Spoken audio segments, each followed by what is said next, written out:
So, welcome to the third talk that's for this term. We've only got one more after this.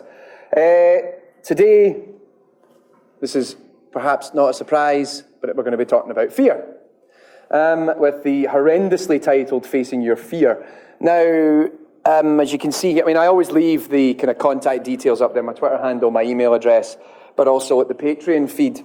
When it came to starting to do this whole online blogging thing and everything else, it all started because of fear. And the reason is that because I was teaching my AI class game behavior last year, and I was trying to do some sort of one-off talk about fear, and I did it in the first year I'd ran the class, and this was the second time round I was teaching it. And what I would do is I would give this presentation to the lecture, and it was a one-off, and I'd maybe throw together a bunch of slides just to talk about fear. And the first year I did it, it went down really well, the students really enjoyed it, and I thought, right, we'll do that one again.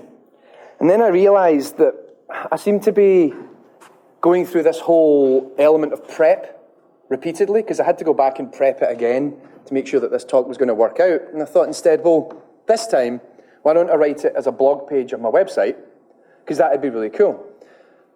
Then halfway through that, because I am prone to having good ideas at the worst possible time, I said, well, maybe I should do like a YouTube video which ties into the written piece, and then it's this nice cohesive package that I can give to my students and go, hey guys, check this out. I went and did all this research for you and I can show you something cool. So it's quite nice to now come back and essentially redeliver the first blog I ever did. Even though I say this as if it was a long time ago, it was February. So I've been doing a lot of these since then, but it all comes back to fear. And we'll get through the obligatory slides so we can get to the important stuff. And for me, it was really good because there is something really novel and interesting about what fear does and how they went about it. And particularly for myself, because my research background is in sort of evolutionary algorithms, but I also looked at automated planning systems, which is by and large going to be the focus of today's talk. And there was still at the time a sort of significant issue about whether or not planning could be used in games. And we were sort of arguing this point within the academic community and also in the games industry. And a lot of my actual early research when I was a PhD student was looking at whether or not you could introduce planning in games to do interesting things with characters.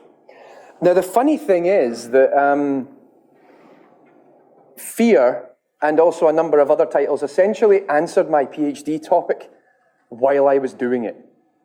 I'd sort of addressed it as a relevant issue and I did a bit of work in the area, but then the Fear trilogy and also a couple other games that have cropped up since have by and large proven what I thought in the first case was we can use planning in games.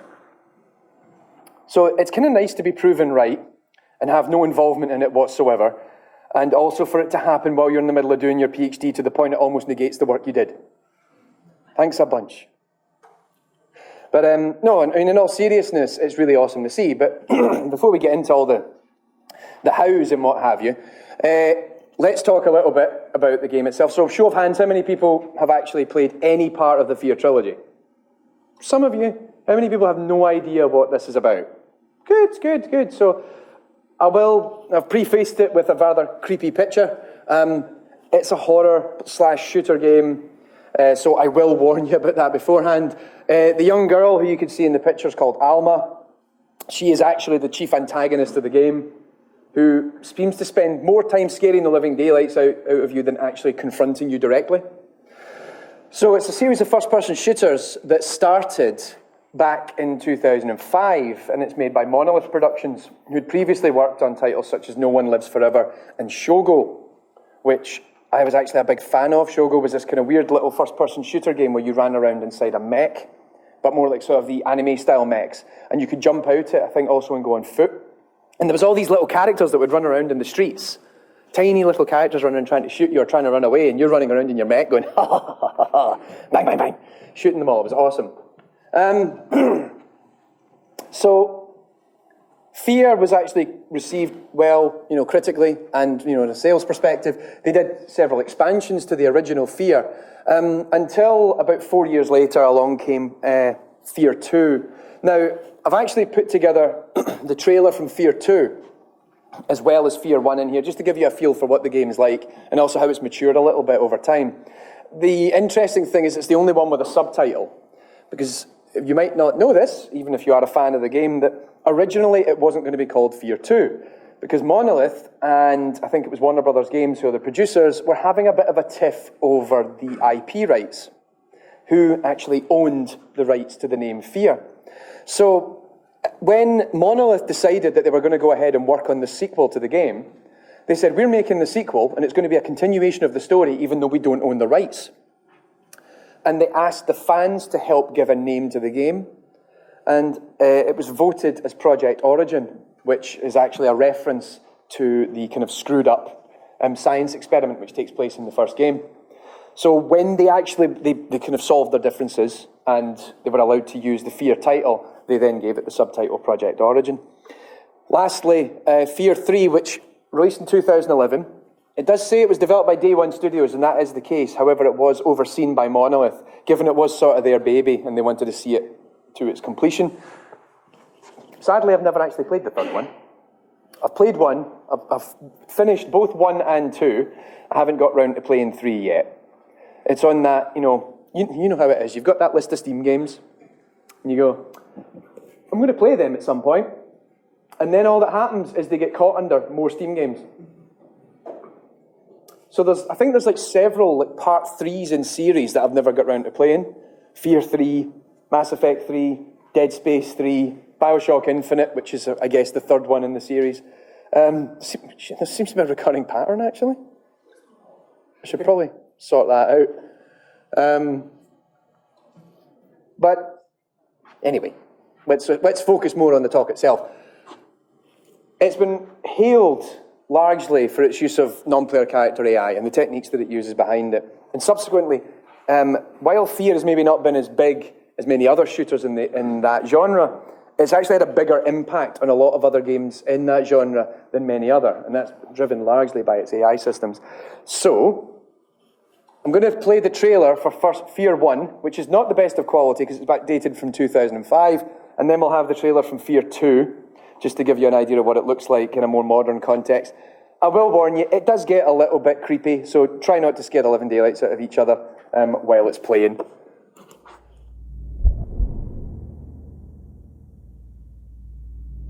Fear is a basic human emotion. What frightens you more? The evil that you know?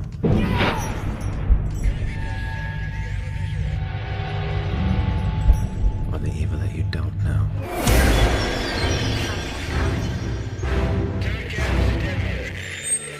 Suspicious interference. Are you reading it on your end? Roger. Standing by. What the hell was that? Someone's here. Oh my God.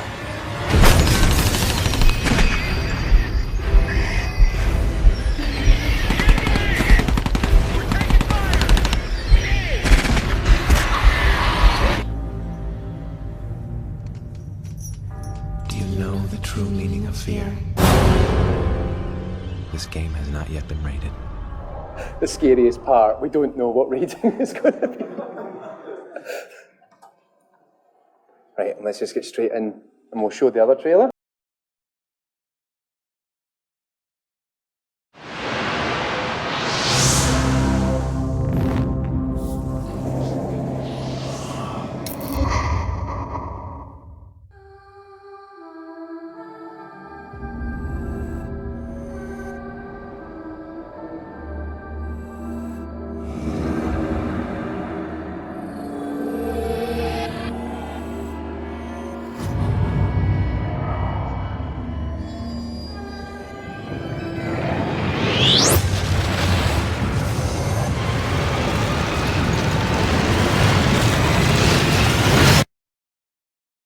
Reacting to the meds. Check the dosage. Damn it.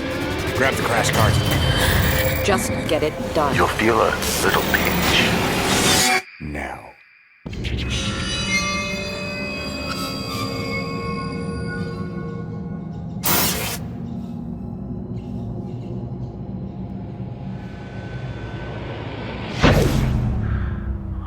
What the hell happened here?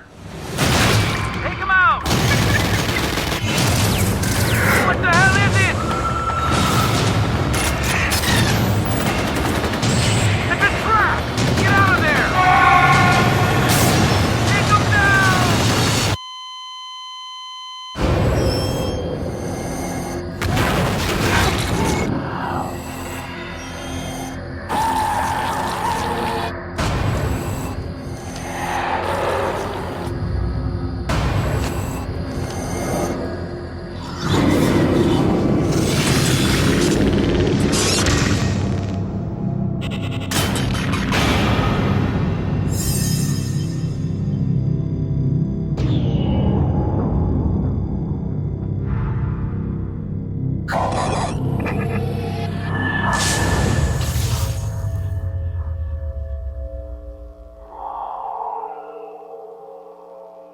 Now, given maybe you haven't actually feared Alma enough to actually fear her again, but if you've never played it, the original idea is about you are part of this team. FEAR actually stands for First Encounter Assault Recon, and it's a special ops unit that gets sent into spooky situations. Think like the Ghostbusters meets, the A-Team.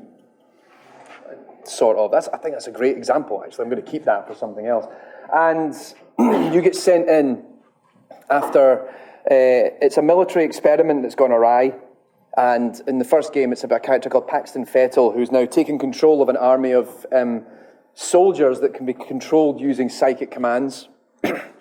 And by and large, that's who you fight in the game. However, something else is going wrong along the way, and it seems to continually manifest itself as a creepy little girl in a red dress who just walks up every now and then everything goes to hell, things go on fire, there's blood everywhere, and people start dying. And you realise that it's actually the product of a really horrendous experiment that they've been doing to this one woman over a period of about 20 years. But she's developed these massive psychic abilities, and she's broke free, and she's finally had enough. And it's sort of the manifestation of her psychic abilities are now wreaking havoc throughout the game. Now, before we really look at FEAR itself, I was interested, I was thinking, well, what about shooter AI in general? Like, what's the way to go about this? Is there some sort of formula to getting this sort of thing right? And, what are the core elements? And I was thinking about this a lot in preparation for this talk. What are the key things that everyone would consider to be kind of crucial for an AI character in a shooting game? And there's a lot of resources that I can look at in order to conclude that. I mean, everybody would sort of gravitate towards Call of Duty, Halo, not quite my thing, but I appreciate a lot of people quite like it. Battlefield as well, which I think is gradually depreciating in quality the longer it goes on. But, the first-person shooter is arguably the most popular genre in gaming. And there's a lot of other examples that immediately cropped up off the top of my head. Naturally, we've got Borderlands there in the background. You got, even most recently, Respawn's Call of Duty clone that's actually better than Call of Duty, Titanfall. You got Killzone, Left 4 Dead, and Far Cry, which are in fact very good examples of AI applied within shooting games, but also Crysis, which I would say is a good honourable mention as well, because they put a tremendous amount of effort into their AI. Doom 3, but also more recently, its other release, Wolfenstein The New Order, which has some... overall, I really enjoyed it. I think the AI is lacking in some areas, but it's quite fun. BioShock, or System Shock, if those of you who actually remember when Ken Levine was making games before BioShock. Even Medal of Honor, if we're going to bring in Call of Duty. Not the current one, which is kind of rubbish, but the fact that, of course, Call of Duty is just a Medal of Honor clone. And, if I'm really, really desperate, I'll dig out Aliens Colonial Marines, which some of you may know had some of the worst AI on release from any first-person shooter in recent memory, to the point that it ended up getting bounced around on the internet a little bit about just how appalling it was. I got around to playing it. I didn't think it was that bad. Sure, the game wasn't great, but certainly I've seen worse. The thing is, there's not really any real consensus on how to do shooter AI. And a lot of them like to just use the bullet sponge tactic, where you've got an enemy who just takes an inordinate amount of damage, and it continues to just sort of dish out punishment to you, and you're having to kind of like hide behind cover and run out every now and then, hit it with a rocket launcher and hope that did a little bit of damage. Some of them actually do try really hard with their AI, and I mention an honourable mention particularly to Halo, Killzone and Crysis. Halo in particular, we will come back and talk about at a future talk. Killzone, I will mention by the end of this one. Now, the thing is, as an enthusiast of AI in general, given I'm an AI researcher, developer, and somebody who plays games, it's become increasingly frustrating to watch, because AI, with the exception of maybe these honourable mentions, isn't really the focus anymore. People aren't really interested in developing the AI up, because it's all about the multiplayer. And there's certain franchises that completely avoid doing even half-decent AI in their campaign modes, because their focus is on the multiplayer. And if they do talk about the campaign, they try and embellish it in like the most ridiculous of ways. We didn't want Call of Duty to be just another Call of Duty game. So we've made a game about men who shoot guns who are emotionally attached to each other on a professional level. But now let's talk about the groundbreaking story. America's in trouble, and guns. Mocap dogs! Mocap dogs! Dogs! Dogs! Dogs! Dogs! Dogs! Forget about those dogs from Modern Warfare 3. They were shit! Proper dogs! Proper ones! In Call of Duty Ghosts, you are going to form a meaningful emotional relationship with this dog, which means it's probably going to get shot to pieces during an elaborate cutscene. You don't care about dogs? Whatever. How about hairy arms, eh? Oh. And explosions, obviously. Yeah, we're not really interested in the AI, are we? And then when they do decide to talk about the AI... And also added an AI system to it, so we have fish move out of the way when you get close to them.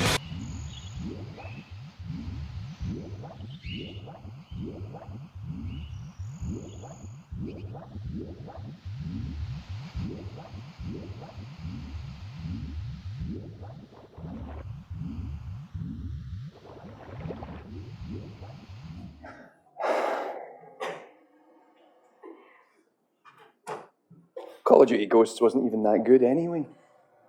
Campaign in it was rubbish. Hated that fucking dog. Particularly if you ever got far enough into it, well, there's the mission you have to carry the damn dog. I wish it actually had been cut to pieces in an elaborate cutscene. I wouldn't have had to carry that fucking thing. Anyway, Call of Duty aside, I think that there are kind of 4 key elements to what makes some good first-person shooter AI. And I realise there's something of an irony in that I've got Battlefield 4 as the backdrop to this particular slide, given that I don't think Battlefield 4 achieves any of these points. First of all, it has to be dynamic. I think characters have to react to changes in the environment. If you destroy something, if you eliminate their cover, they will react to that. If you try and even shoot at them, they will react to that and they will try and do something about it. They need to be coordinated, that they actually talk to each other. They come up with some sort of tactic. One of them may attempt to flank you from one side. They'll actually tell each other what's going on. That way they can act accordingly. I mean, what are they doing even when they're not attacking you? When they're hiding behind cover? Are they doing anything interesting? Is there some sort of communication taking place? Are they continually moving around to better cover just to ensure their own longevity? Despite the fact they're not even bothering to attack you yet. They realise that's not the main thing. Even outside of combat, what do they do outside of combat? Do they wander around the environment? Do they interact with things? That's kind of interesting. More importantly, I think they should be difficult to fight against, but still fallible. You want them to be cool enough that you kind of fight against them and you go, this is actually really, really neat, but at the same time I can mow them down with a little bit of skill, a bit of ability. Because at the end of the day, after all, a bad guy in a first-person shooter campaign is there to die. Except for the main bad guy, who according to Call of Duty will only die in the last 30 seconds of the campaign in a slow-motion sequence, which usually results in you having to do a quick-time event followed by spamming a button.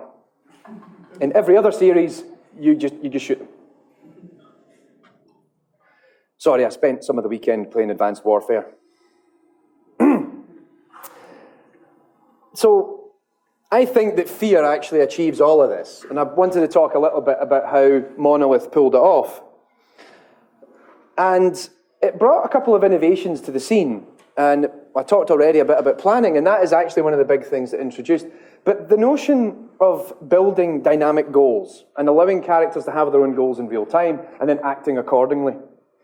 Similarly, they actually have a number of individual behaviors that they can execute in order to solve a particular problem. There's not always the one way to solve a problem. Now, I will say that I'd say F.E.A.R. and Halo are probably the 2 biggest influences, on a lot of the kind of current state of first-person shooters. But the solution to F.E.A.R. was surprisingly quite simple. What they created was this algorithm called goal-oriented action planning.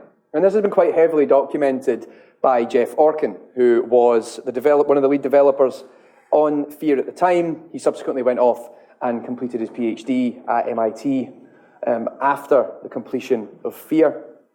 And does a lot of work in creating playable experiences nowadays. He's really interested in the notion of building AI that can create really cool experiences for players in games. But after going away and doing a whole bunch of research, he decided that the whole thing would just be a star search and a finite state machine. And you think, is that it? Seems a little bit bland, almost. I came in here, I've sat down here at this time of night to be told it's A star and an FSM, what the hell? particularly the final years who know exactly what I'm talking about, going, is that it? Really? Yeah and no.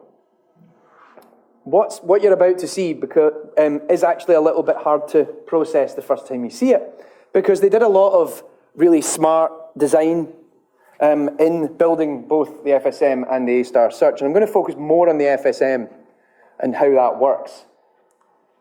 Now, for those of you who don't know what A-star is, and I realize that there's maybe a couple of people who don't, it's an informed search algorithm. And it's sort of like the vanilla search algorithm that exists in AI and is used quite heavily in the games industry, largely because it works. And if it ain't broke, don't fix it. And A-star is used in a large number of games, because the thing is, it's also a very easy algorithm to optimize if you're using the likes of C and C++. And I have it on good authority that the A-star search that was implemented for F.E.A.R. Was apparently really, really good, to the point that it was used for every aspect where it required any sort of search, whether it was in the goal-oriented action planning method, whether it was their pathfinding, all used the same A-star, because they did such a good job of optimizing it, it was super fast. Now, if you don't know what A-star is, it relies on two things, because the algorithm is designed to make the best decision it possibly can based upon what it knows. It's a very simple AI algorithm in that respect. It figures out from every action that it can take how expensive that action is. Now, we would think, if you think about it as a navigation problem, the cost of that might be the energy it takes you to travel the distance, but also the distance you have to travel. That's a reasonable assumption to make. But also, it considers what's called a heuristic. And that's like a rough guess. If you're moving from one location to another, from point A to point B, and you're trying to head to point D in the distance, you'd consider whether or not to go from point A to B based on how much it costs you to get from A to B. But B will have this kind of rough guess. It's like, I think I'm roughly this far away from your goal.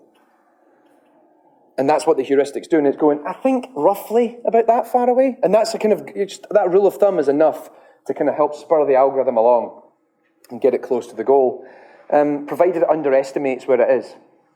So if you're giving a rough guess and it underestimates what the actual cost is, usually that works out to be a really good solution. Surprisingly how effective that is. And finite state machines, now I talked about these previously in the Arc of Intelligence talk.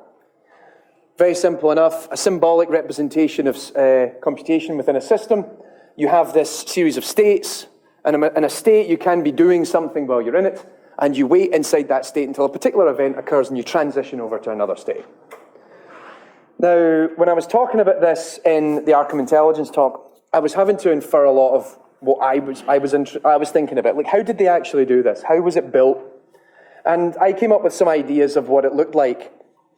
But at the end, and I figured you could abstract it to something even simpler. But I didn't know for sure, because Rocksteady have never made it public knowledge. Jeff Orkin did, when he gave a GDC talk. I think it was in 2006. And I'm not going to tell you the title of it yet, because it defeats the purpose of this slide transition. The talk was called 3 States in a Plan, the AI of F.E.A.R. That's not it abstracted. That's not me reducing their finite state machine. That's the whole thing. Each character in the game, whether it's the biggest of grunts to the rats that scurry around the sewers, all use the same system.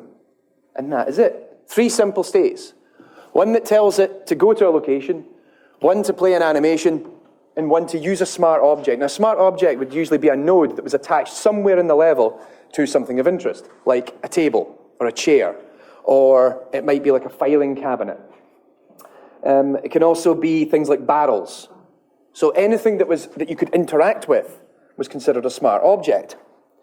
In fact, it's redundant. There's actually an element of redundancy, because a smart object, the only thing you had to do was play an animation. So it's actually 2 states. That's it. The whole thing. Go to locations, play animations, because you could consider that the use smart object state is essentially a fancy animation state. Now, the key thing that you can see here is those edges, because it's slightly different in that I don't have any transitions built into the FSM by default. If you look at that there, I didn't put any up. There's no indication of what would cause a transition from the go-to the animate state. Now, if you were doing this, maybe if you were actually hard coding a very complex finite state machine for a particular problem, I would know exactly what events would cause that transition because I need to be able to debug it. In this case, there isn't. Because instead, the A* search navigates the finite state machine. It tells the FSM what states to be in when, and then tells it what state to move into. It then tells it, when it goes into a particular state, what the parameters are of that state. So, for example, if the A* says, I want you to transition into the go-to state, and I want you to go specifically to this location. Now, when it's doing go-to, it then knows to use the A* to do the path finding to that location. Then it would say, okay, now when you get to that location, I want you to do an animation. And it would tell it which animation to play. Now, that means that we had to figure out in real time the parameters for when it transitioned into each state, what the parameters were that it was going to use and execute when it was in that state. So how do you manage that sort of problem?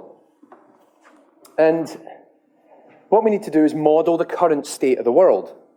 Now, we've talked a little bit about this before, that you always need to know what state you're in, and the state allows us to model, on a computationally tractable sense, what's happening. And typically, we model using just simple variables, what my X, Y, Z position is in the world, how much health I've got left, how much ammo I've got left in my gun. These are the sort of things in my state I would model. The thing is that that's not going to help us achieve tactical thinking, kind of more abstract thinking. It's all right for navigation, because if it's X, Y, Z, and then I say with every action I move maybe a certain number of units on one or more of those axes, I can then say, well, based upon that action, I know where I'm going to be in the future, and then you can gradually glue together a path of the navigation. It's not ideal, but it works. But that's not going to help us to do all their kind of cool AI that they actually implemented in F.E.A.R. So Monolith went for something a little bit more advanced, and the technical term for it is automated planning and scheduling. And what we're doing is we're actually modeling the world in a far more abstract sense. And this is going to make a lot more sense to you, hopefully, in a couple of slides, because the first couple of minutes when you hear this, you go, what? As soon as I start showing really simple examples, you go, oh, this actually makes a tremendous amount of sense. Huh. Why didn't we start with this in the first place, Tommy? God damn it. Now, its planning is focused on long-term decision-making and sort of abstracts the world to a point where we're no longer thinking about granular behavior. So instead of having, decisions like we're going to move left, we're going to move right, I'll move forward, I'll move backward, that's far too low level, it's far too granular. We're going to spend a tremendous amount of CPU time just computing simple navigation, which isn't really of much use to us. So we kind of scrub them. And let's start thinking about it on a more kind of long-term deliberative sense. What about taking cover? That could be an action.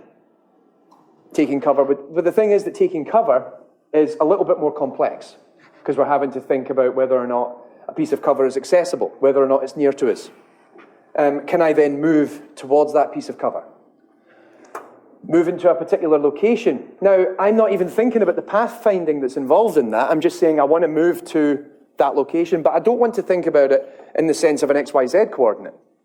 I maybe think, I'm currently in lecture hall B301. I might decide I want to move to B302. But then that depends upon the connectivity of the world. I could actually move to the corridor outside on B3. So that there would be the south B3 corridor. I could say I could move to that corridor, and given that there's a connectivity between that corridor and B302, I could then move into B302. Of course, there's a lot of actual physical distance between me moving from this lecture theatre to the one on the other side of the building, but I'm not interested in that. I'm interested in the kind of high-level thinking of, well, if I want to get into that building, I've got to go to that room, I've got to come out of this room, and then from that corridor, I go in the other room. I'm not really focusing too much on the kind of low-level complications. Climbing ladders. I'm not interested in climbing each particular step of the ladder. I'm just thinking, I'm at the bottom of the ladder, I want to be at the top. Cool. And then when I get to the top of the ladder, I can do something else. Flanking an enemy. Now, flanking an enemy, if you think about it in a kind of contextual sense, is actually a movement. It's moving to a particular location. But this location is contextual with respect to where the player is. So I'm thinking about things in a far more abstract and almost tactical level here, which is kind of cool. Now, F.E.A.R did it using a method called strips. Now, strips was actually, it's a funny thing, because strips is often used to refer to the planning language that it is, but it actually comes from the system that first adopted it, which is the Stanford Research Institute problem solver. It built, when they were actually developing the strip system, they built the language to go with it. And, you know, it's quite an innovative problem-solving AI system, really useful for building into modern, you know, video games of 2005 and further on, except, you know, it was built in 1971. First ever paper published on this, Strips, a new approach to the application of theorem proving to problem solving by Richard Fikes and Nielsen in 1971. We finally got around to using it in games, but 30 odd years later.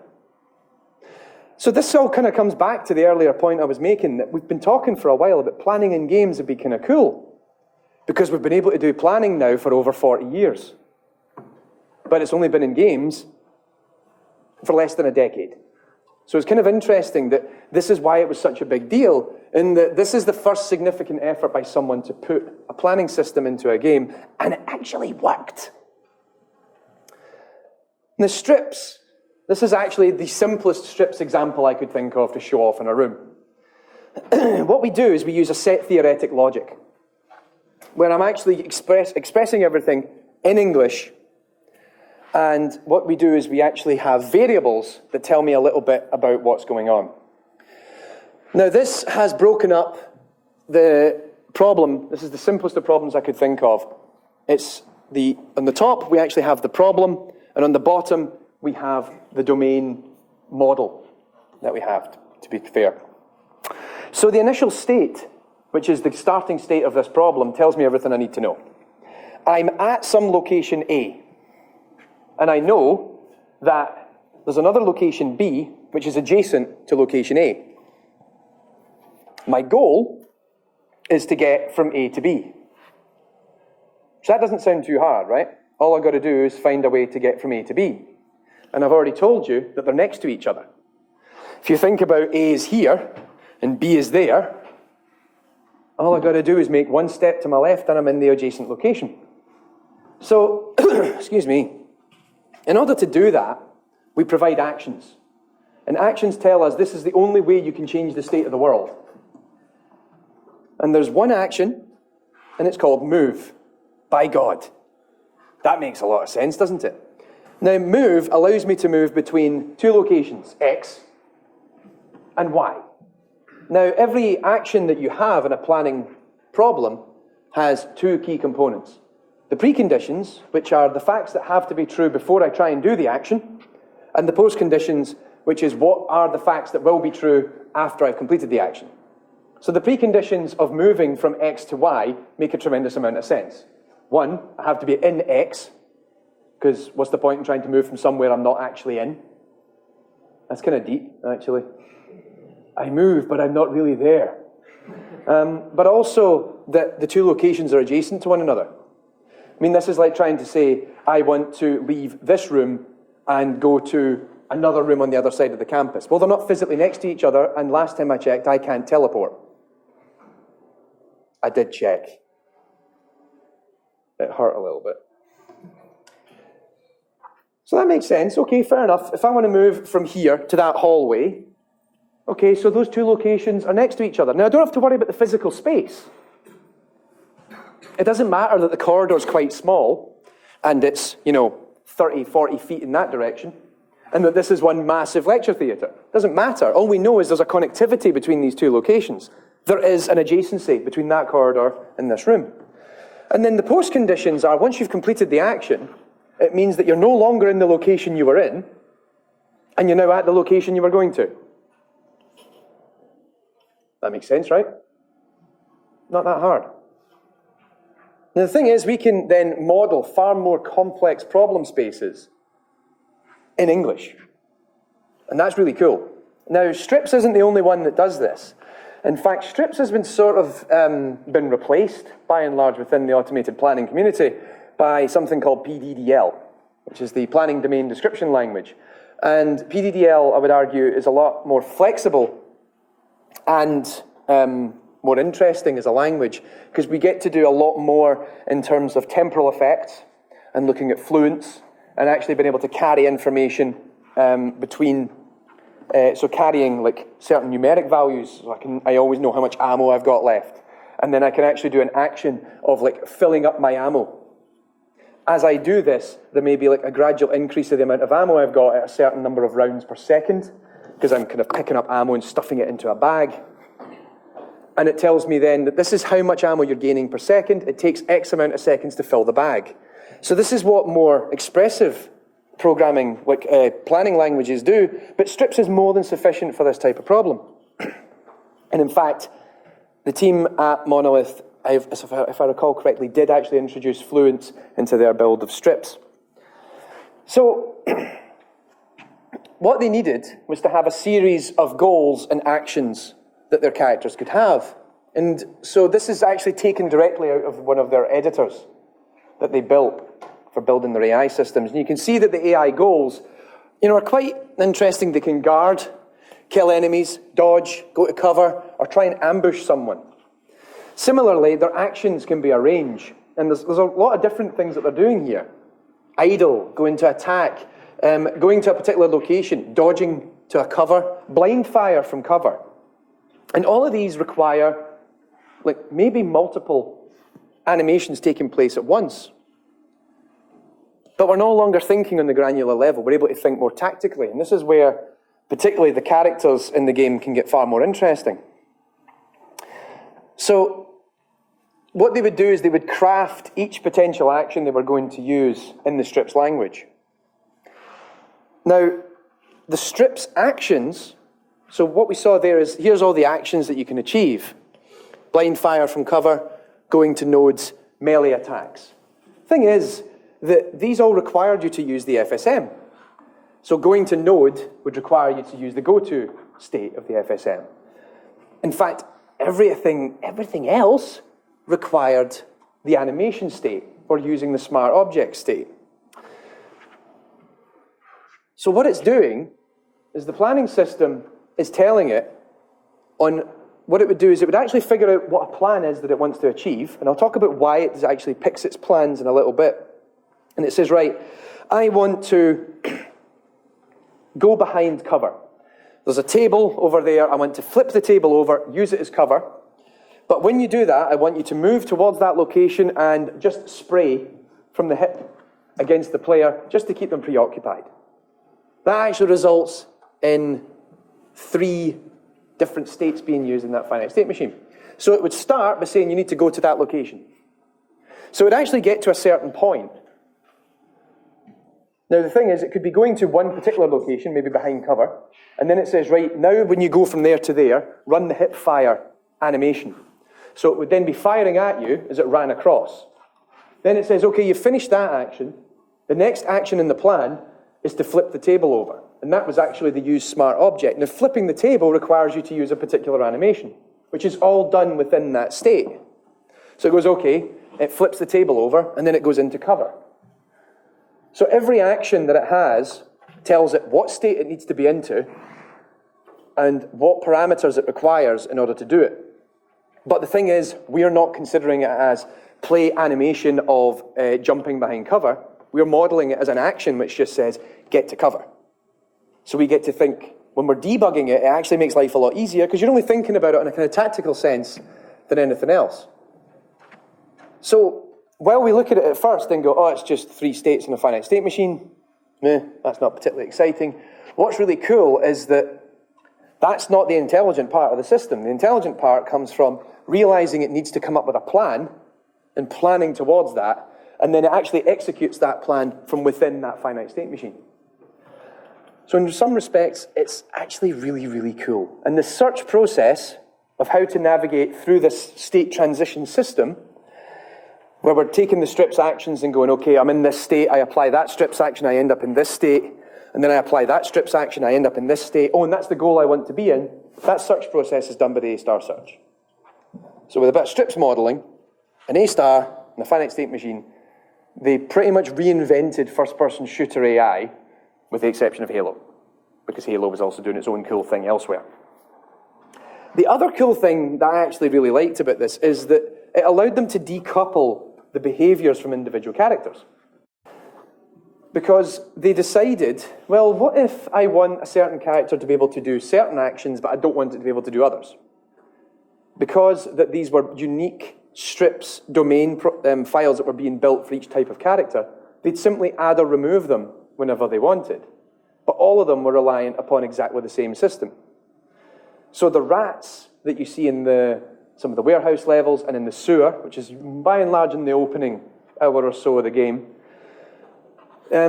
they have pretty much one type of goal, or two. I think it's dodge and cover. And the only actions they have is to go to nodes. They have no real expressivity. I'd be a little bit panicked if, like, a rat is able to do a dodge roll than a melee attack. It's a different kind of game entirely. But they can do it. But the thing is, if they wanted, they could have implemented it. And all it said, okay, we just need to put the actions in, and then we'll just need to build the animations for that particular character, and job done. Sure, I say that lightly. That's still a tremendous amount of work required to achieve that. But this was the cool thing, was they said, right, well, we maybe need... The heavier characters aren't allowed to do dodging actions. And all they do is just copy and paste the soldier's AI and then just remove certain actions from his action set. Job done. They don't even have to worry about animating it to score. So it was kind of cool that it's all running off exactly the same system, and then for each character they just picked whatever goals and actions that they wanted it to use. It was really neat. So, let's see it in action. Now, I've got two options, but I'm kind of biased towards a particular one. I've got a short clip that I put together last night, but I'd rather see someone try it out themselves. So, who would like to have a go? One down, James. Now, that's the interesting thing, because there is... I'll let you sit down first before we get started. There is actually a mechanic in the game which allows you to slow down. It's like kind of slow motion,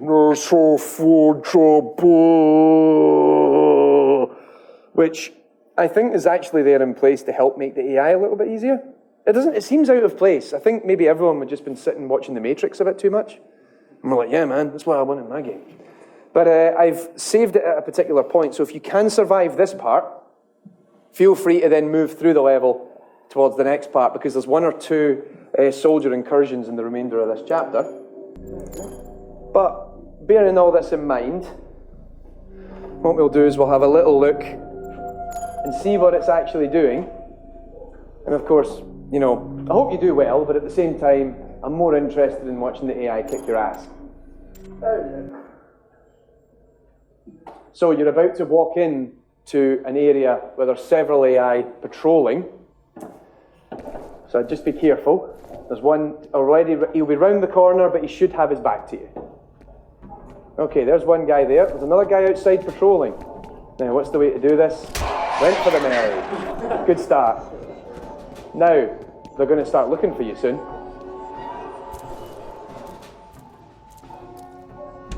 There you go. Oh, they realise something's up.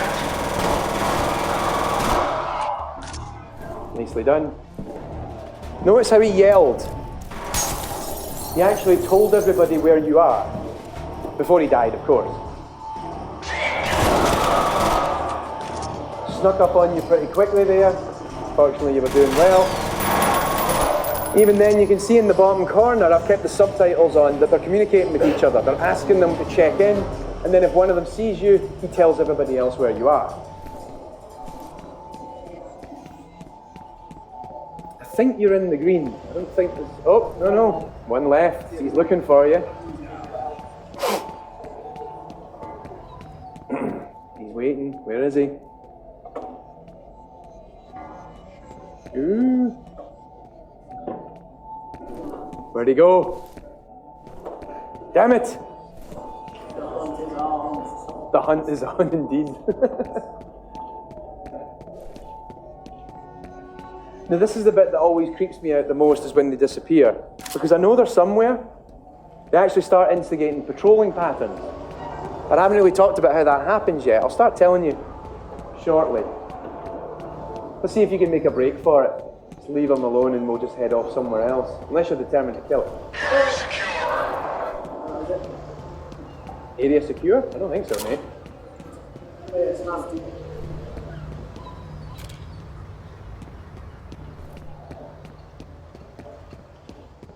I like it. You're both hunting for each other and can't find one another. This is glorious.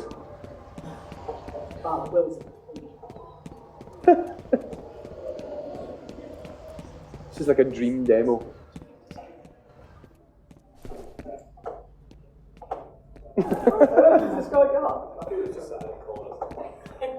He's watching you. He's probably just sitting in a corner and just like, yeah.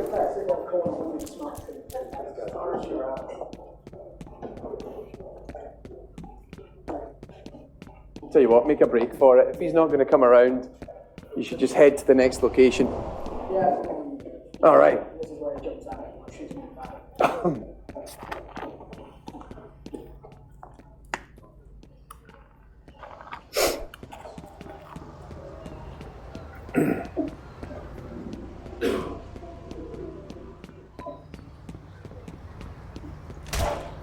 Hey! Okay, so head through this door here. I think there's like mildly creepy bit, nothing too exciting. And then we'll have another incursion because there'll be more troops lying around. And we'll hear them talk to each other before anything really happens. Creepy noises. Someone's played this game before. I was actually playing it yesterday.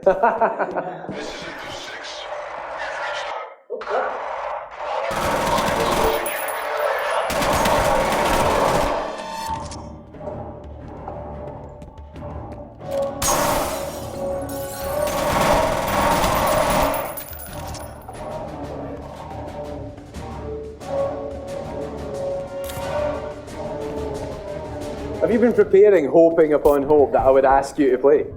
No, but to be fair, it was pretty long. Get some grenades. Oh, it'd be good. In future, we should try throwing a grenade at one of them and see how they react. Because if they get enough time, they will react to it. They tend to run away if they get a chance. Unless you use a grenade that hits them directly, in which case they don't get a chance to react. Because I think they're impact grenades, you just sort of just go up. Oh, he's throwing a grenade.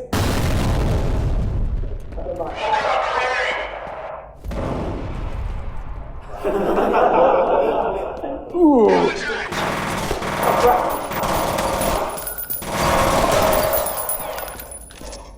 Not bad. I think you can keep going. There's a little bit more before we get to a creepy bit at the end of this chapter. So you can push through, see how far you can get. You're going to have one or two more incursions. But they're responding to the environment. When you throw a grenade at them, they shout that. In fact, when they were throwing a grenade, they told their teammates they were throwing a grenade. And I kind of wish I hadn't turned the difficulty down. We can turn it up on the fly if you want. Nah, you're fine, keep going. We'll have somebody who hasn't played the game before come out and try it next. Oh no, you didn't need to piss them. There we go.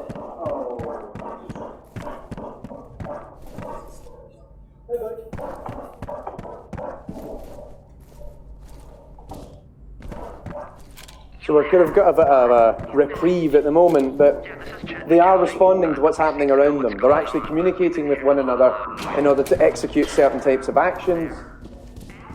But also, they don't seem quite often, actually, when they're being killed, they tend to be trying to run to cover. It's very rare that they seem to go directly for the player and try and attack them outright, unless they're feeling kind of confident.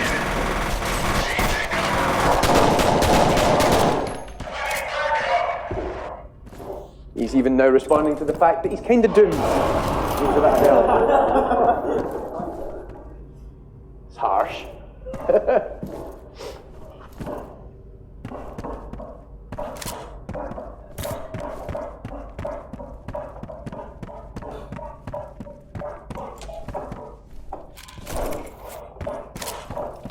I'm beginning to figure out which player type in Bartle's taxonomy you fall into.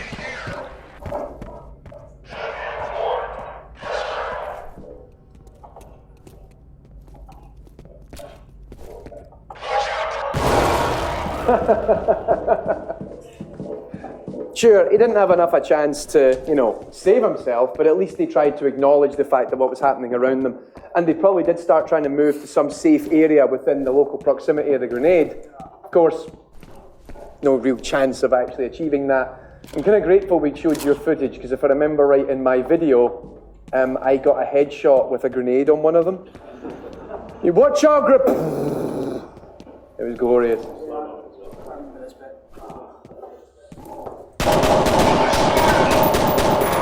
So one of them's declared he's seen him. The rest of them have all gone to cover. He's still trying to get to cover. He wasn't fast enough. He's now dead. There's at least 2 more.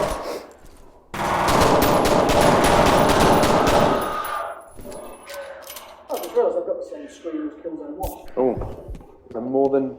Oh, 3 left. There we go.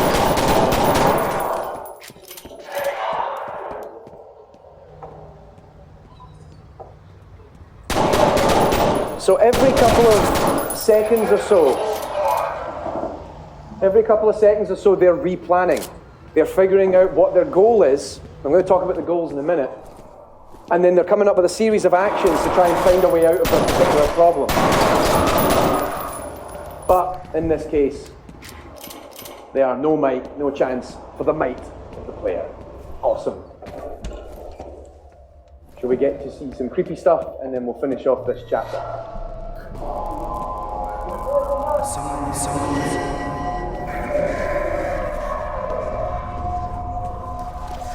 And this happens periodically throughout the game if you've not played it before, that you keep having these like psychic flashes happening in front of you. But the game likes to break it up between scary bit, shooting bit, scary bit, shooting bit. Bloody bit.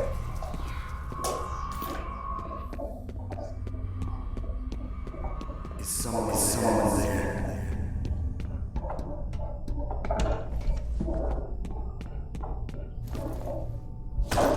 Creepy little girl!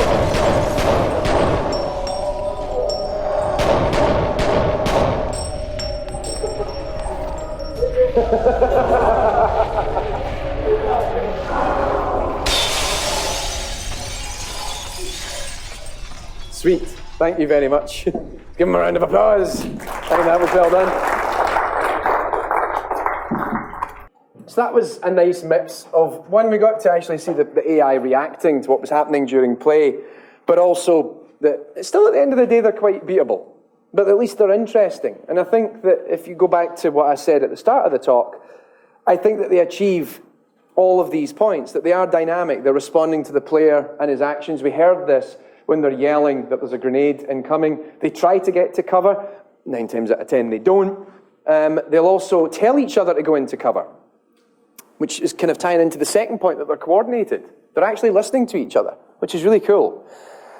They're actually making a legitimate effort to attack the player, but also they seem to value their own life. They get into cover. They don't do this annoying Call of Duty thing where they sort of sit behind a piece of cover and go, shoot me here. And then 10 seconds later, shoot me here. No, okay. How about now? They're moving around, and sometimes they do something that's a bit silly. They decide to run out, and they'll try and shoot at me. Of course, the player is, at this point, unbeatable, and you mow them down. But they'll take their chances every now and then. Even then, we saw sometimes they're doing patrols, they're talking to each other, even when they don't realize where the player is at this point. Now, they still die, but they're at least challenging enough that they make it interesting. I'm not just having to run out and play sort of Call of Duty or Serious Sam style, where you just stand in front of everybody with a giant minigun and just mow everything down. I'm having to think a little bit more when I'm fighting against them. But it's a little bit more than just the strips and the A-star to make this happen. In fact, it comes down to some rather clever design. So I was thinking, well, what are the goals for this dynamic behavior? How do we achieve this type of behavior? Well, it's based around the goals, but what are the goals? We'll talk about that. How are they communicating with one another? How are they actually coordinated? And that, to me, is one of the best tricks that this game plays. And why are they making these decisions? And how do we kind of keep that challenge up? And that ties pretty much down to the goals and their teamwork. So the goals of the agent are really simple, and it all just ties around minimizing threat.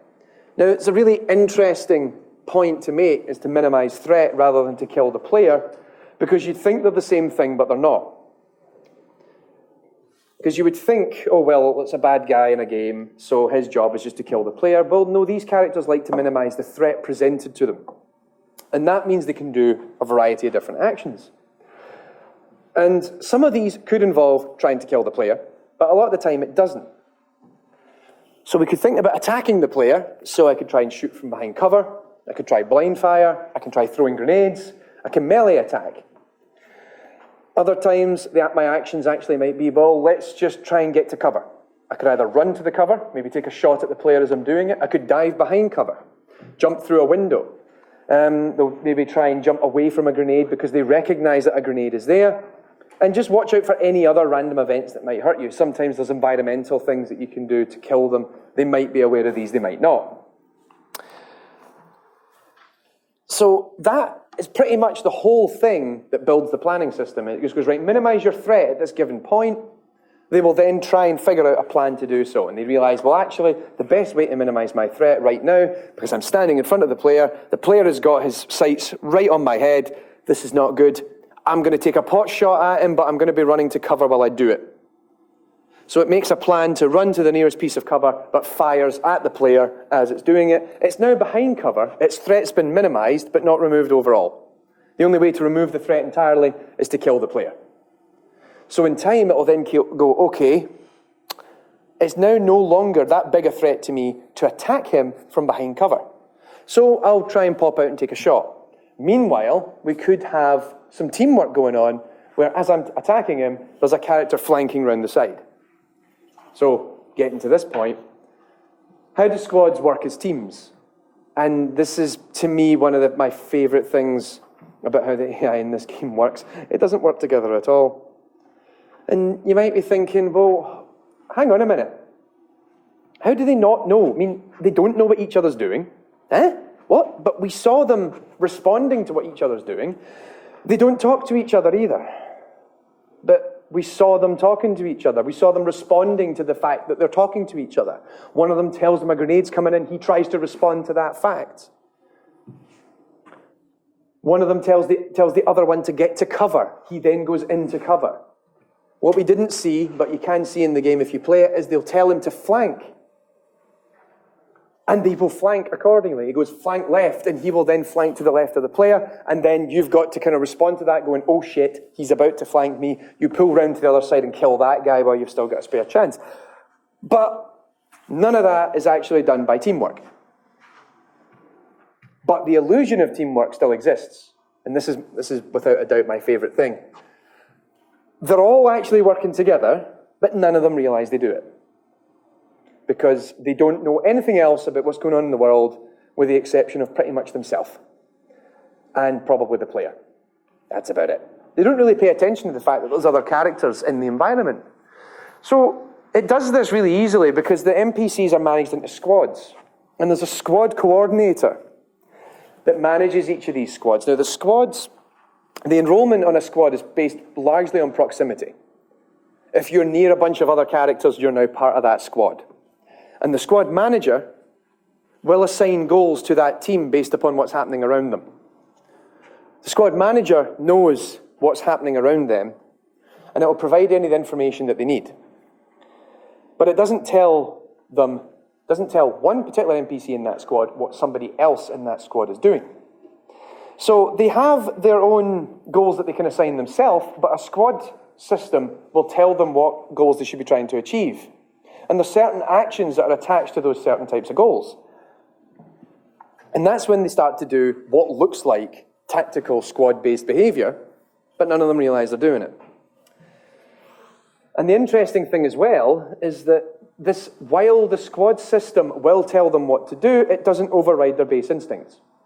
So if the AI knows that doing something that the squad commander has told it to do is actually a suicide mission, it backs out. Because it still places a higher priority upon itself than whatever its boss tells it to do. Which I think is really interesting. So here's an example that's been lifted out of Jeff Orkin's paper. And we've got two characters here, and they decide that they're going to flank the player. Decide. They're not going to flank. They're not deciding they're going to flank the player. The squad manager has told this one on the left to try and achieve a flank movement. And he does his search with A* using the strips model, and that particular goal has certain types of actions attached to it. And he goes, okay, so to achieve this, I need to move round to another side, to that particular side. I'll pick this side of the player, and I'll go around in that direction. Then the squad manager tells the other one, okay, I want you to also do a flanking behavior. And it goes, okay. And it goes, can I go this way? It goes, no. That's taken, it's busy. All right, I'll take that point then. Okay, do that then. And it paths round to that point. It uses the A* using the strips, and it computes a plan to come round to this side. The two of them are completely oblivious to the fact of what each other's doing, but when you see it happen in real time, it looks like they're coordinated. And the player freaks out. You go, oh my God, they're talking to each other. Shit, shit, shit, shit, shit. Go into slow-mo and you start trying to shoot them all. Now this can apply to anything. If one character's hiding behind cover, and the other one is running away from the player and trying to find cover, it doesn't look to see if another character is behind a particular piece of cover. It asks the squad manager, and it says, well, where's the nearest piece of available cover? And it goes, okay, well, you can't have that one over there because this guy's standing there. However, that one's free. Okay, cool. And then it will figure out its plan to get to that piece of cover. So the whole time, you'll never see this circumstance where two of them are grouping up on the same piece of cover trying to hide together. Sometimes you'll see them both kind of huddled up because one's trying to achieve one action while another one's trying to get to another piece of cover, maybe further behind him. And then they sort of back into each other because they're both trying to achieve those separate plans at the same time. Which causes a bit of a problem for them because now they're kind of tripping over each other because they don't really acknowledge each other's existence. But by and large, most of the time when they're actually executing their plans, it looks as if they're working together. Conversely, this is some of the awesome stuff. When I'm talking about the fact that they value their own life, here's a circumstance where the character on the left it seems like he's told the other one to flank. And the one on the right starts running towards the player to get to this piece of cover. However, the player threw a grenade at him. And this is where their base instincts kick in, because it goes, this is way too much threat. I should not be going this way. I've just started running in this direction. He's thrown a freaking grenade. I don't care what you've told me to do. I'm out of here. Because the base layer of its behavior, which dynamically comes up with goals to remove its threat, goes, oh shit, grenade! What's the immediate plan to get out of this? Back up. Okay. Boom. What were you saying again? Go to that point. Okay. And now it hides behind cover. So you'll never end up with the AI stupidly running into a death trap because it wasn't paying attention to what was happening around it. Sure, it will occasionally run into, your line of sight and then you mow it down, but that's the whole point of the game. It thinks that the threat level there was, small enough that it could get away with it. Which is kind of cool. So they don't end up with this weird circumstance where they just continually run to the same point of cover and you just keep throwing grenades and they just keep dying. It won't happen. They might die, but they will respond to the fact there's a grenade there and try and avoid it beforehand. But my favorite bit is the dialogue, because you think when he says to him, fire in the hole because he's throwing a grenade, or watch out, grenade, or flank right, or telling one of them to get to cover. What happens is that there's an audio system that's built into the game. And sometimes a plan will result in an action. So there might be a plan that says, right, you need to get to cover immediately.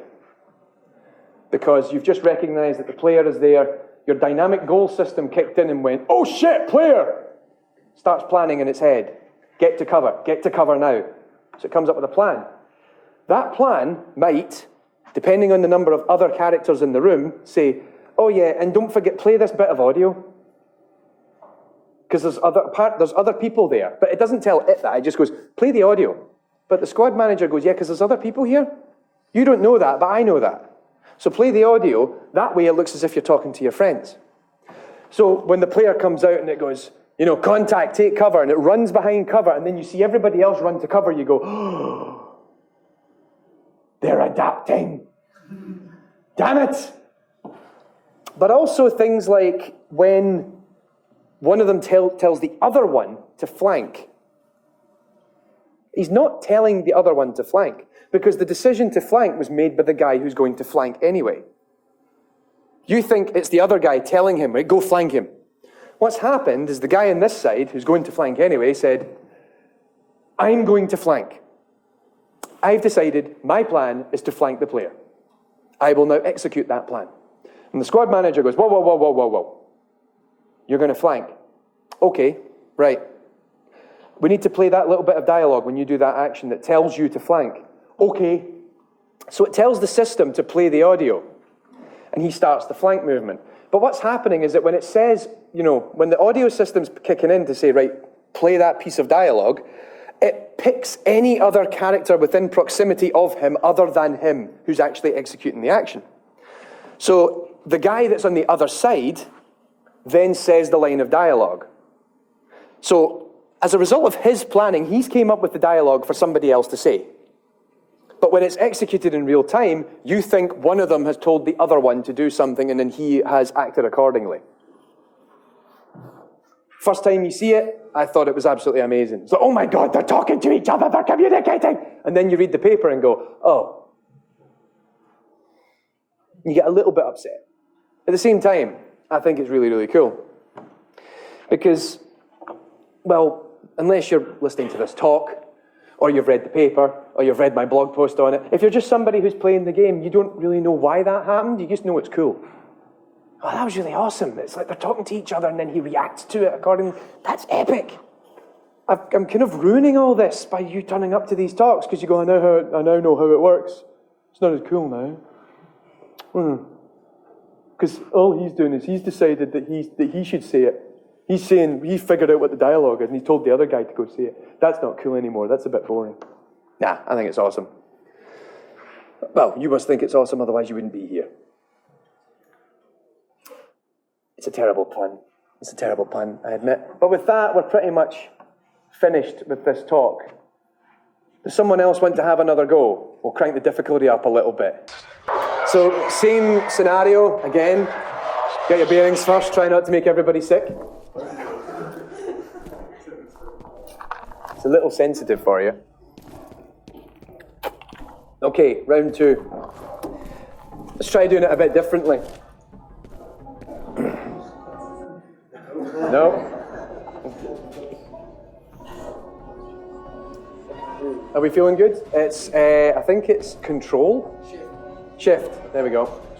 He doesn't even aim down the sights. This is your pre-Call of Duty. All right, take him out. Let's see what happens.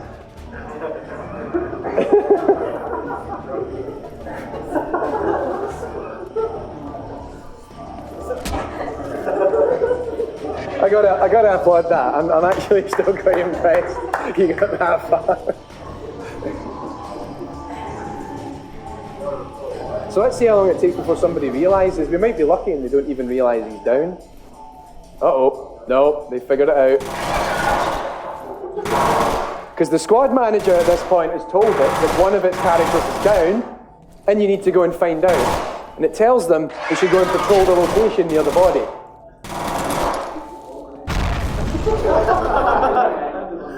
And you got hit by a grenade. I said that guy was getting shot. All right, just hit any key, it'll go back to the last save. Sorry? From the... Is it what? Recording. Yes. I turned it on before I started the game up. Yeah, that's your slow-mo. Sorry, we meant to tell you what the button is for slow-mo.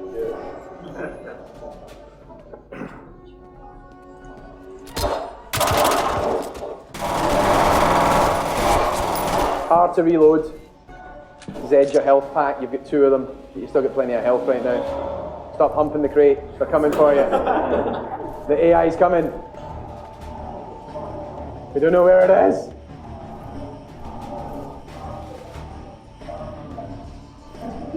My friend Matt is playing Civilization 5.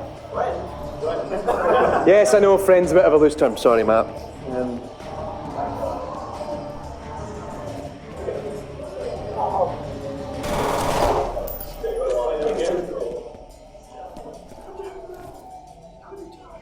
Even out there. Oh, they're there. There we go. Watch your right. Grenades! Oh my God, you are like the god of the hip fire. Press Z, there you go, you got a bit of health back. Are you sure you're inverted? Yeah, I was going to say, are you sure you're inverted? Well, why did you get that?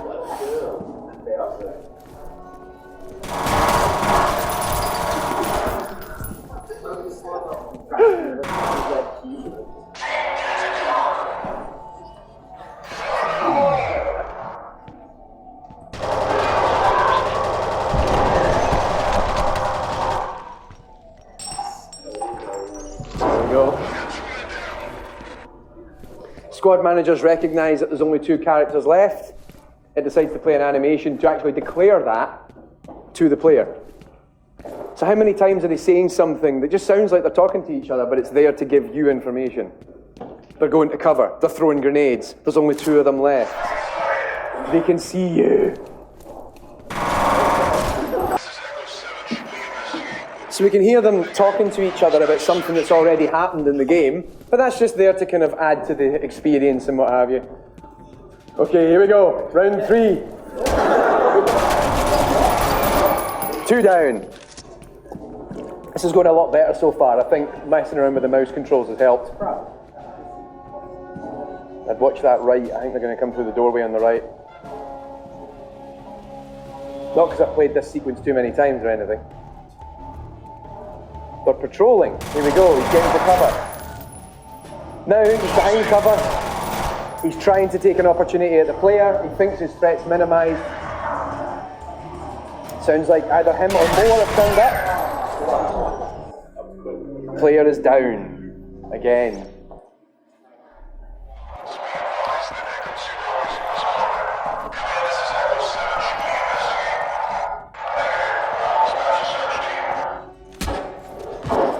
I think I'd go in the offensive this time. Don't go in defensive. Run. Take him. Oh.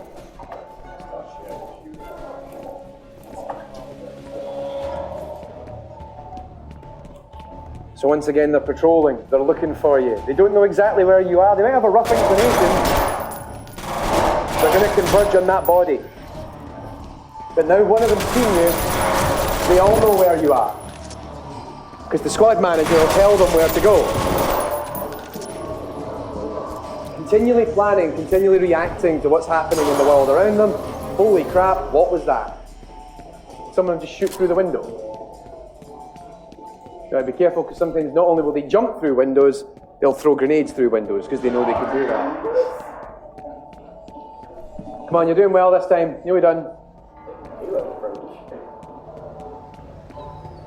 Only a couple left, I think. Oh, he's seen you. He's going to try and run to a nearby point. Oh, one of them is trying to flank around the side. Now, of course, the man down would have been caused by the fact that the character died, but then it finds somebody else to say the dialogue. I think he did it. Oh, no. Press Z, get your health up. Oh no, you've run out of health packs. Oh, he's throwing grenades. He killed himself, let's all pray. I think he might have. Tell himself to run.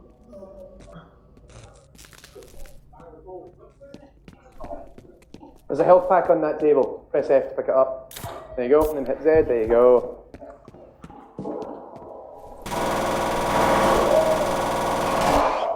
Thank God you had like a full clip there. Oh, right. We made it. So hopefully you can see when we're actually going through this, just regardless of our success, that they are, by all means keep playing, just head through that door, press F to open the door, that they are responding to changes in the environment, they are kind of coordinating. because the squad behavior works together to try and achieve several actions at the same time, which are in fact intelligent, but they don't really realize that they're working together as this sort of collective unit. So you can walk through here. Scary thing happens, but it's not that scary. Yeah, I'd get that. That might come in handy. That extra 5%. Okay, watch out coming through here.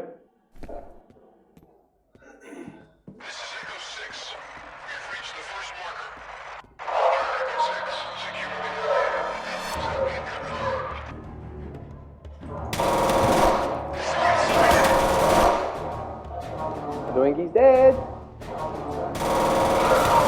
There we go.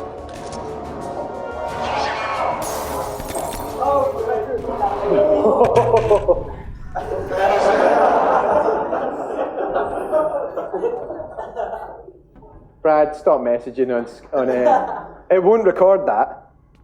I'm happy to say. I think, is he still out there? I don't know, but he threw the grenade through the window.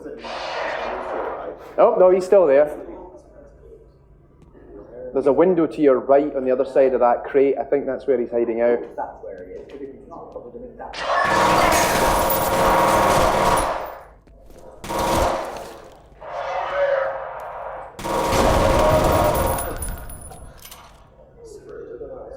You're down to pistols.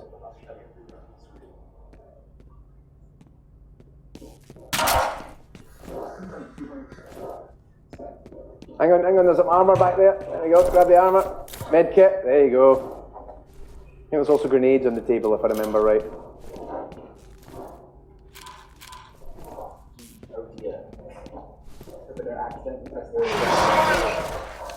And here we go. Announce that the players nearby will start getting to cover.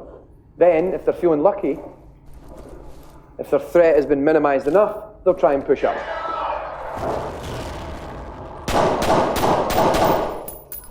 Recognizing that there's a grenade.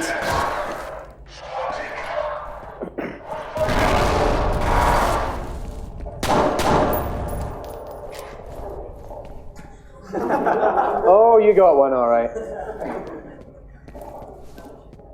And then it's trying to figure out which one you got, because there was two of them.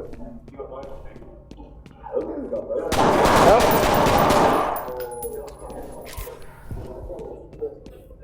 Not bad, not bad. You should be in the clear now. I don't think you'll have any more for a minute or two. Not until you go up the stairs. Yeah, you might be better sticking with a pistol at the moment. You got about 15 rounds left in your SMG. Particularly useful.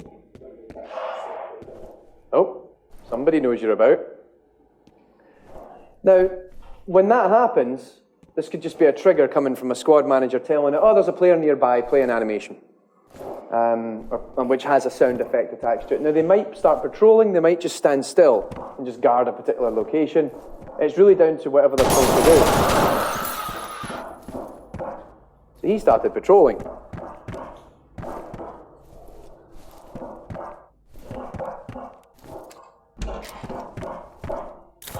There you go, grenades. Go get your second pistol. Dual wield, baby. I'll just ignore the assault gun. Yeah. Okay, so what you do is you head to the right, because that door's blocked, and you can go to the left and jump over that stuff, and then get in that room. If you turn around, there's a switch behind you, where you came in. Yeah, right.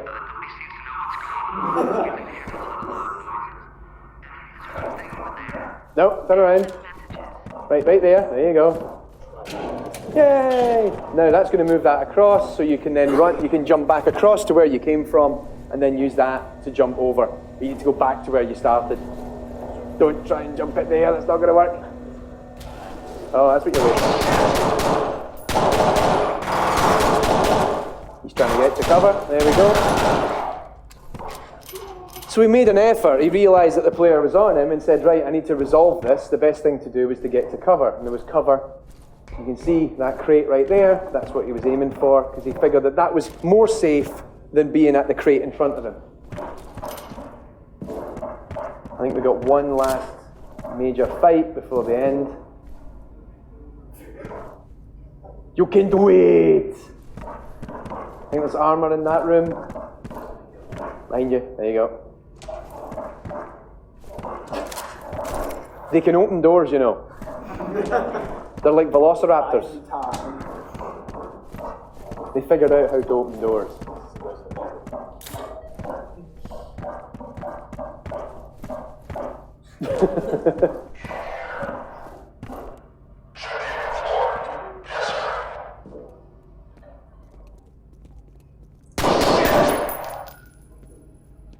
So if you're lucky, you took him out with a headshot. Now the other one's in a bit of a panic. He's going to try and get you some sort of cover. He's went back to cover because he thinks you're roughly somewhere on that upper balcony. Now, he might pop up or he might find another way to get to you.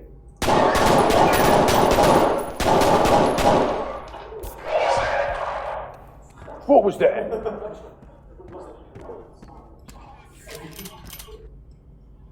They're now even telling each other where you are. You're on the catwalk. I was waiting for a joke, but nobody went for it.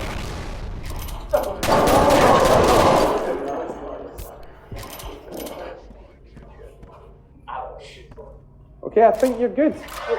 No, maybe not. What is this? An SMG or a More like an assault rifle. Okay, better. Wow. Much better. Okay, now I think we're good.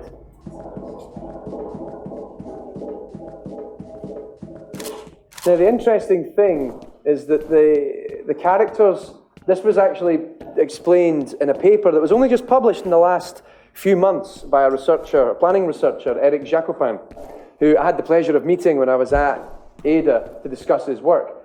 That he actually did a portfolio analysis on a number of different planners and games. Ooh, what's it? These characters are replanning every couple of seconds, and their plans are only maybe 4 or 5 actions long, which means the planning frequency is incredibly high, which is kind of interesting because it sort of goes at odds against the notion of planning, because we typically plan long term. But these characters are just planning out really short bursts of action and then rethinking what they're doing, which kind of works, I suppose, in action context, because they have to continually think at speed.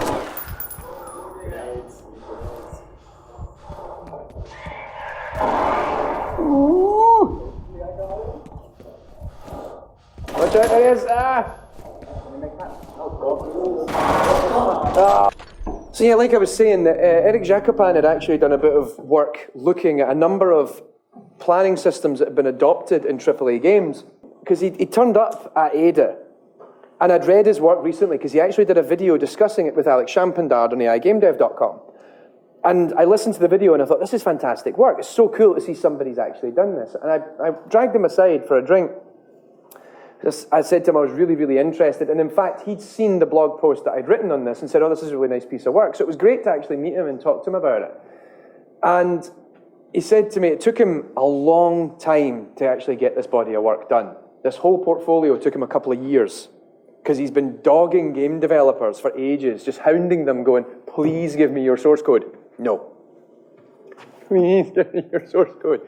No. Some of them were actually quite open to it. Notably, actually, the team at Monolith, and talking to Jeff Orkin, he was very open to the idea. I think also Troy Humphreys, who's one of the lead AI programmers at High Moon Studios, he seemed quite open to the idea.